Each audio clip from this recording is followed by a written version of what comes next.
ಮಂಗಳೂರಿನ ಹಂಪನಕಟ್ಟೆಯಲ್ಲಿರುವ ವಿಶ್ವವಿದ್ಯಾನಿಲಯ ಸಂಧ್ಯಾ ಕಾಲೇಜಿನ ವತಿಯಿಂದ ಪ್ರಪ್ರಥಮ ಬಾರಿಗೆ ಈವ್ನಿಂಗ್ ಪ್ರೀಮಿಯರ್ ಲೀಗ್ ಸೀಸನ್ 1 ವಿಶ್ವವಿದ್ಯಾನಿಲಯದ ಮೈದಾನದಲ್ಲಿ ನಡೆಯಿತು. ಕಾರ್ಯಕ್ರಮವನ್ನು ವಿಶ್ವವಿದ್ಯಾನಿಲಯದ ಕಾಲೇಜಿನ associate professor doctor Subhashini Srivatsa ಅವರು ಉದ್ಘಾಟಿಸಿದರು.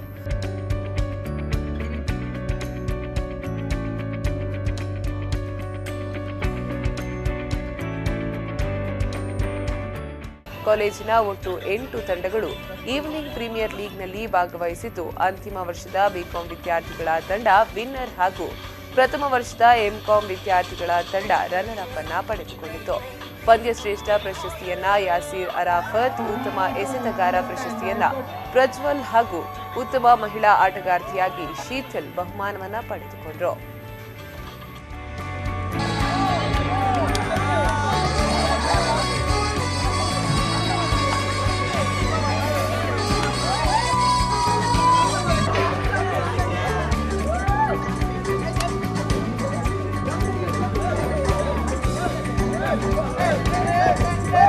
ಈ ಸಂದರ್ಭ ಕಾಲೇಜಿನ ಪ್ರಾಂಶುಪಾಲ ಡಾಕ್ಟರ್ ರಾಮಕೃಷ್ಣ ಬಿಎಂ, ವಿದ್ಯಾರ್ಥಿ ಕ್ಷೇಮ ಪಾಲನಾ ಅಧಿಕಾರಿ ಡಾಕ್ಟರ್ ಅಬೂಬಕರ್ ಸಿದ್ದಿಕ್, ಉಪನ್ಯಾಸಕರು ಹಾಗೂ ವಿದ್ಯಾರ್ಥಿಗಳು ಉಪಸ್ಥಿತರಿದ್ದರು.